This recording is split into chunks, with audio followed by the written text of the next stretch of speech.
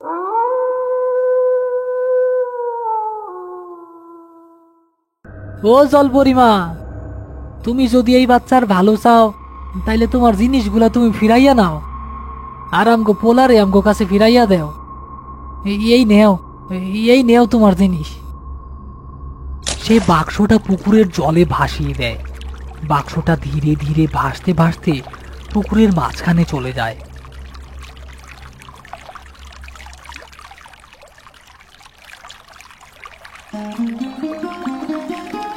ভাইজান, আমি পারলাম না ভাইজান, আমি হয়তো আমগো বাবুরে উদ্ধার করতে পারলাম না।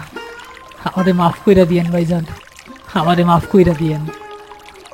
হঠাৎ পুকুরের জল তীব্রভাবে আলোড়িত হতে শুরু করে।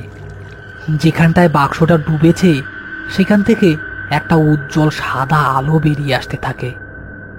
আলোটা এত তীব্র যে হাশেমের চোখ ধাঁধিয়ে যায়।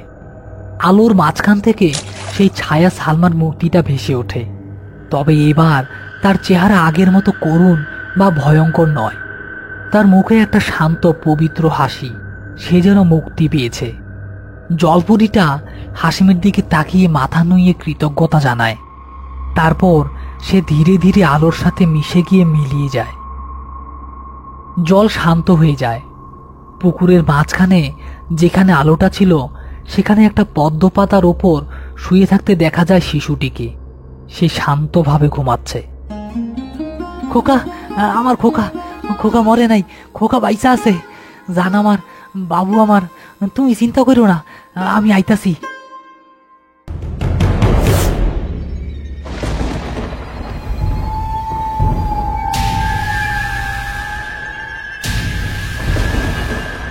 জলপরীটারে তো পথ দেখাইলি, কিন্তু আমি এখনো আছি। আর কাদের, এই দেখ, হেরে আমি শেষ কইরা দিছি। না ভাইজান, কখন এই পোলাটার উপর পুরাই আমার হক, পুরাই আমার। ভাইজান, আমারে মাফ কইরা দিয়েন ভাইজান। আপনার কথা রক্ষা করবার গিয়া আপনার সাথ দিতে পারি নাই, কিন্তু আমি কথা দিলাম আপনার বাবুরে এই শয়তানের হাত থেকে আমি রক্ষা করবই। প্রয়োজনে নিজের জীবন দিয়া দিব।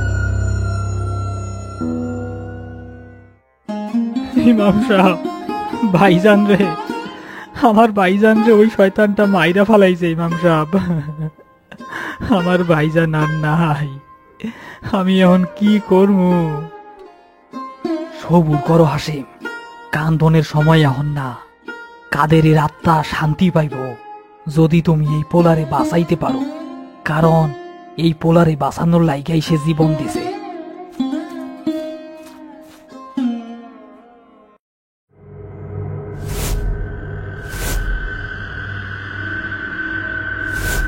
হাসেম, ওই তান্ত্রিক ছাড়াও আরো একখান বিপদ ঘনাইয়া আসতেছে। আমি আসমানে কালো মেঘের ছায়া দেখবার পারতাছি। এমন এক শক্তি যা ওই তান্ত্রিকের চাইতেও ভয়ঙ্কর। কি কোন ইমাম সাহেব? ওই পোলার মধ্যে যে শক্তি আছে এইটা দুই জাহানের দরজা খুইলা দিবার পারে।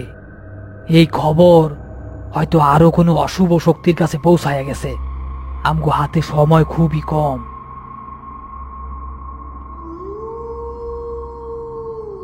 ওইটুকুন একটা পোলা আমার এমন কইরা যখন করলো, আমি ওরা ছাড়ুম না।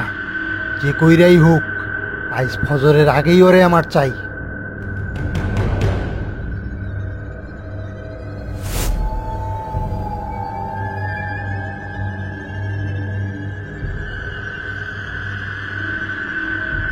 পাইছি তো গো, মসজিদের মধ্যে গিয়া লুকাইছস। ভাবছস ওইখানে আমার শক্তি কাজ করব না? দেখ আমি কি করি। কাদের আত্মাটা এখনো ত্রিশূলে বন্দি আছে। এই আত্মা দিয়াই তো করে ধর্মু।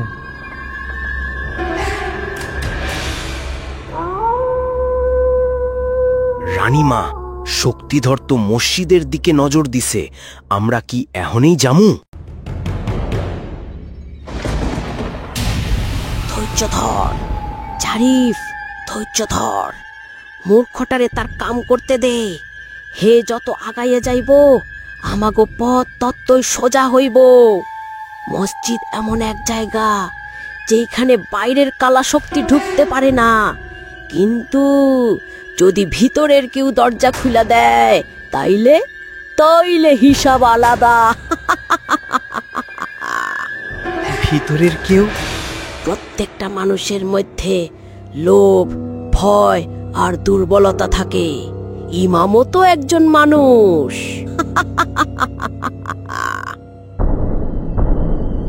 মোরগানা চোখ বন্ধ করে মন্ত্র পড়তে শুরু করে। তার শক্তি তান্ত্রিকের মতো বিধ্বংসী নয়, বরং অনেক বেশি সূক্ষ্ম এবং মানসিক। সে দূর থেকে ইমাম সাহেবের মনে প্রভাব ফেলার চেষ্টা করে। এই কিতাবে আছে, কবরজাতকের শক্তি আমাবস্যার রাইতে সর্বোচ্চ পর্যায়ে থাকে। এই শক্তি দিয়া ভালো মন্দ দুই কামই করণ যায়। ওই তান্ত্রিক এটারে খারাপ কামে লাগাইবার চায়। আমি আরে সফল হইতে দিব না। আপনি কোন হুজুর, আমার কি করণ লাগবো? আমি তোমারে মসজিদের পানি পরা দিব। এইটা দিয়া তোমারে ওই তান্ত্রিকের বলিদানের খঞ্জরটারে নাপাক করতে হইব। যদি একবার নাপাক করতে পারো তাইলে ওই তান্ত্রিক বলি দিয়া আর কোনো কাম করবার পারবো না। ইমাম সাহেব কথা বলতে বলতে হঠাৎ থেমে যান। তার কপালে বিন্দু বিন্দু ঘাম জমেছে। তার মনে হচ্ছে কেউ যেন তার মাথায় ভয়ানক সব চিন্তা ঢুকিয়ে দিচ্ছে। তার চোখের সামনে ভেসে উঠছে তার মৃত স্ত্রীর মুখ। মোরগানার জাদু কাজ করতে শুরু করেছে। ইমাম, এত কষ্ট কইরা কি পাইলা জীবনে? এই বোলাডারে আমার হাতে দাও, বিনিময়ে যা চাইবা তাই পাইবা, ধন দৌলত ক্ষমতা সব। হ্যাঁ, কি হইছে ইমাম সাহেব? আপনার কি শরীর খারাপ লাগতাছে? না, কিছু না। শয়তান আমার মনে ওয়াসওয়াসা দিবার চেষ্টা করতেছিল। আমার এখন এখানে বৈশা বিশেষ কোনো দোয়া করুন লাগবো। তুমি এই পোলারে নিয়া আমার ঘরে গিয়া থাকবা। আমি না ফিরা পর্যন্ত তুমি আমার ঘরের দরজা খুলবা না। যে কেউ তোমারে ডাক দেউক, কারোর লাইকেই দরজা খুলবা না। ইমাম সাহেব পাক পানির বোতলটা হাশেমের হাতে তুলে দেয়। হাশেম পানির বোতলটা হাতে নিয়ে মসজিদ থেকে বেরিয়ে ইমাম সাহেবের ঘরের উদ্দেশ্যে রওনা দেয়। তান্ত্রিক ইমাম সাহেবের ঘরের কাছে এসে দাঁড়িয়েছে। সে জানে ইমাম সাহেবের পবিত্র সীমানার ভেতরে সে প্রবেশ করতে পারবে না। সে তার ত্রিশূলটা মাটিতে পুঁতে দেয়। ওহে কাদেরের অতৃপ্ত আত্মা, আমি তোরে মুক্তি দিমু যদি আমার একটা কাম কইরা দেস। যা, তোর ভাইরে ডাইকান, তারে ক তুই তার লাইগা বাইরে খাড়ায় আসস। ত্রিশূল থেকে একটা কালো ধোঁয়ার কুণ্ডুলি বেরিয়ে আসে। ধোঁয়াটা ধীরে ধীরে কাদেরের রূপ নেয়। এই ছায়া কাদেরের চোখ দুটো শূন্য, তার মুখে কোনো অভিব্যক্তি নেই। সে ইমাম সাহেবের ঘরের দিকে এগিয়ে যায়। হাশেম শিশুটিকে কোলে নিয়ে বসে আছে। বাইরে থেকে হঠাৎ তার ভাইজানের কণ্ঠস্বর ভেসে আসে। হাশেম, ও হাশেম, দরজাটা খোল। আমি আমি তোর ভাইজান, আমি বাইচা আছি। হাশেম চমকে ওঠে।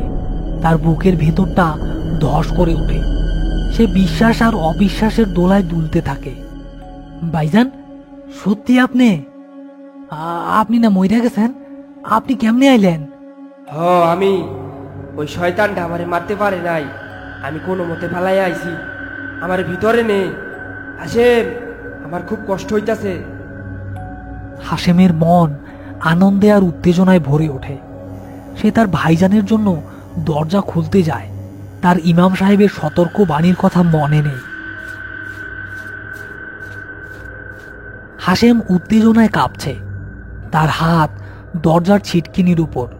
বাইরে থেকে ভেসে আসছে তার মৃত ভাইজানের করুণ আকুতি। কিরে হাশেম, দরজা খুলবি না? তোর ভাইজানের তুই বিশ্বাস করস না? হাশেমের চোখ দিয়ে জল গড়াচ্ছে। সে আর ভাবতে পারছে না। সে ছিটকিনিটা খুলতে যাবে, ঠিক সেই মুহূর্তে তার কোলে থাকা শিশুটি কেঁদে ওঠে। কান্নাটা সাধারণ কান্না নয়, একটা তীব্র সতর্ক বাণীর মতো। শিশুটির শরীর থেকে একটা নীল আলোর আভা বিচ্ছুরিত হচ্ছে। শিশুটির কান্নায় হাসেমের ঘোর যেন এক মুহূর্তের জন্য কেটে যায়। তার ইমাম সাহেবের কথা মনে পড়ে। আমি না ফিরা পর্যন্ত তুমি আমার ঘরের দরজা খুলবা না।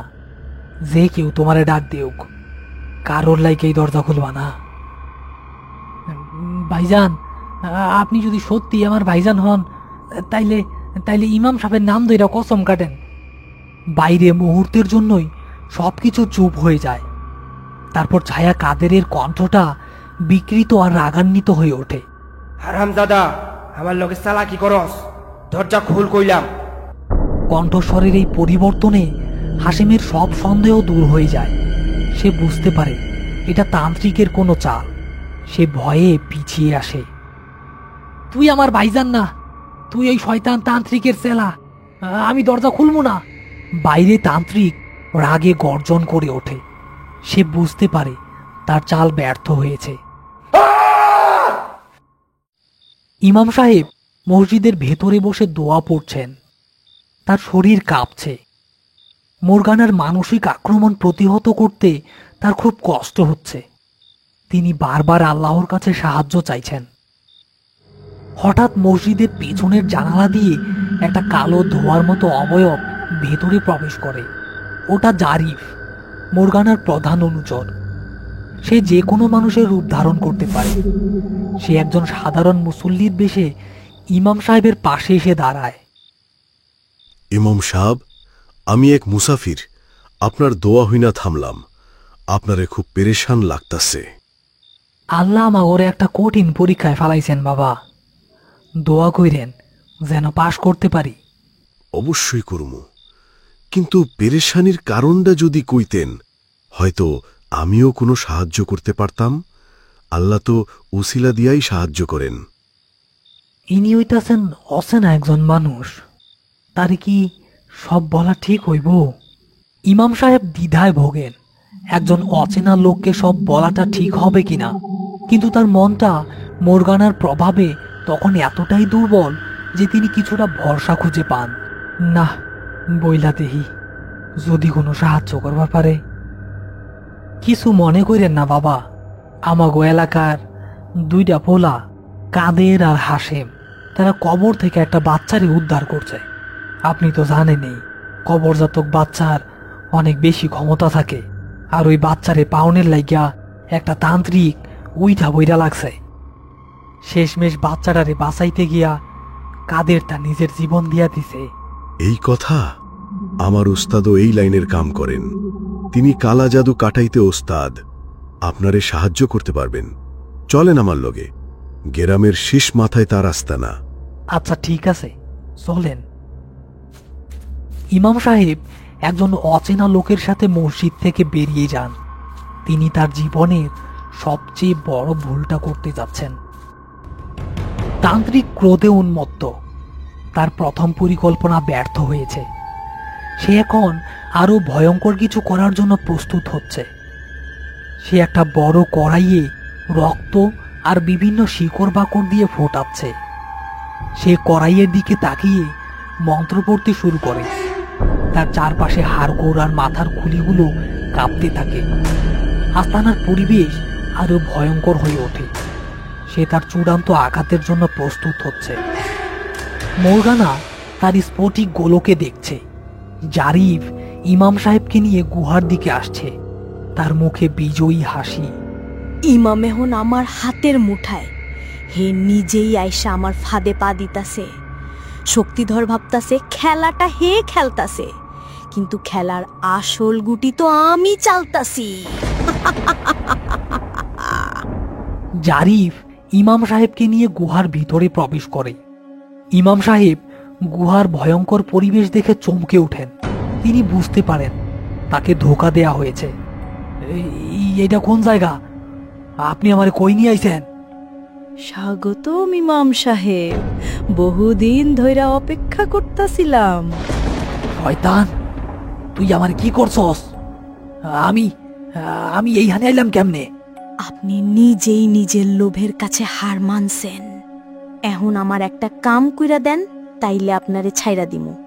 ওই কবর জাতক পোলারে আমার চাই। আপনি হাসেম রে গিয়া কইবেন ওই পোলাডারে আমার কাছে দিয়া যাইতে, তাইলে গ্যারামের কোনো ক্ষতি হইব না। ইমাম সাহেব বুঝতে পারেন তিনি এক শয়তানের হাত থেকে বাঁচতে গিয়ে আরেক শয়তানের ফাঁদে পড়েছেন, যে কিনা আরো বেশি শক্তিশালী এবং আরো বেশি চতুর। হাসেম ঘরের ভেতরে উদ্বেগে অপেক্ষা করছে। শিশুটি এখন শান্ত, বাইরে আর কোনো শব্দ নেই। হাসেম ভাবে হয়তো বিপদ কেটে গেছে। হাসেম, আমি আইছি, দরজা খোল। হাসেম একটা স্বস্তির নিঃশ্বাস ফেলে দরজা খোলে, কিন্তু দরজা খুলতেই সে দেখে ইমাম সাহেব একা নয়, তার পেছনে দাঁড়িয়ে আছেন মর্গানার প্রধান অনুচর জারিফ। ইমাম সাহেবের চোখ দুটো লাল, তার মুখে অসহায়ত্বের ছাপ। ইমাম সাহেব, এনারা কারা? হাসেম, আমার কথা শোনো, তোমার খোকারে হিনাগো হাতে দিয়া দেও। ইমাম সাহেব, কি কোন এগুলা? আপনিও? তোর ইমাম সাহেব ঠিকই কইতাছে, পোলাডারে ভালায় ভালায় দিয়া দে, নাইলে তোর ভাইজানের মতো তোরও অবস্থা হইব। কথাটা শেষ হওয়ার আগেই জঙ্গলের দিক থেকে একটা তীব্র গর্জনের সাথে ছুটে আসে তান্ত্রিক শক্তিধর। সে দেখে অন্য কেউ তার শিকার ছিনিয়ে নিতে চাইছে। আমার শিকারের উপর নজর দিছস? মরা স্বাদ হইছে না? তান্ত্রিক আর মোরগানার মধ্যে প্রচন্ড লড়াই শুরু হয়। হাসেম এই সুযোগে পেছন দিয়ে পালিয়ে যায়। হাসেম দৌড়ে কবরস্থানে এসে পৌঁছায়। সে জানে না আর কোথায় যাবে। সে কাদেরের কবরের পাশে এসে বসে পড়ে। ভাইজান, দেন আপনার কুকারে লইয়া আমি কই আইছি। আমি আর পারতাছি না ভাইজান, আমারে পথ দেখান। হাসেম শিশুটিকে কবরের উপরে শুইয়ে দেয়। সে কাঁদছে আর মাটিতে মাথা ঠুকছে। হঠাৎ কাদেরের কবরটা কাঁপতে শুরু করে। মাটি ফুঁড়ে একটা সবুজ আভা বেরিয়ে আসতে থাকে। হাসেম ভয়ে পিছিয়ে যায়। সবুজ আলোটা ধীরে ধীরে তীব্র হয় এবং শিশুটির শরীরের ভেতরে প্রবেশ করে। শিশুটি শূন্যে ভেসে ওঠে। তার চোখ দুটো এবার সবুজ রঙে জ্বলছে। তার চারপাশে একটা শক্তির বলয় তৈরি হয়েছে। এইটা কি? খবর থেকে শক্তি নিতেছে? মূর্খ, আমি তোরে কইছিলাম না এই পোলা সাধারণ না। হ্যাঁ, শুধু কবর জাতক না, হ্যাঁ হইল গিয়া কবরের রক্ষক। যে কবর থাইকা জীবন পাইছে, কবরই তারে রক্ষা করব। শিশুটির শরীর থেকে শক্তির একটা বিশাল ঢেউ বেরিয়ে আসে। তান্ত্রিক আর জারি ছিটকে দূরে পড়ে যায়। হাসেম বিস্ময়ে তাকিয়ে থাকে। সে বুঝতে পারে তার খোকা শুধু অলৌকিক শিশু নয়, তার চেয়েও বেশি কিছু। হ্যালো বন্ধুরা, এটা কবর জন্ম সিরিজের ৪র্থ পর্ব। আপনি যদি এই পর্বে নতুন হয়ে থাকেন তাহলে দয়া করে ভিডিও ডেসক্রিপশনে থাকা লিঙ্ক থেকে প্রথম, দ্বিতীয় এবং তৃতীয় পর্বগুলো দেখে নেবেন। আমরা অতি দুঃখের সাথে জানাচ্ছি যে কবর জন্ম প্রথম পর্বের তুলনায় এর পরের পর্বগুলোতে আশানুরূপ দর্শকদের সাড়া না পাওয়ায় কবর জন্ম সিরিজটি আমরা এখানেই শেষ করতে যাচ্ছি। সিরিজটি ভালো লাগলে লাইক, কমেন্ট এবং শেয়ার করুন। এবং আপনি যদি চান সিরিজটি বন্ধ না করতে, তাহলে দয়া করে 4টি পর্ব আরও একবার দেখে আমাদের উৎসাহিত করুন এবং বেশি বেশি করে সবগুলো পর্বে লাইক, কমেন্ট এবং শেয়ার করে এঙ্গেজমেন্ট বাড়াতে সাহায্য করুন। আমাদের পরবর্তী ভিডিও পর্যন্ত অপেক্ষা করুন। সেই পর্যন্ত সুস্থ থাকুন, ভালো থাকুন।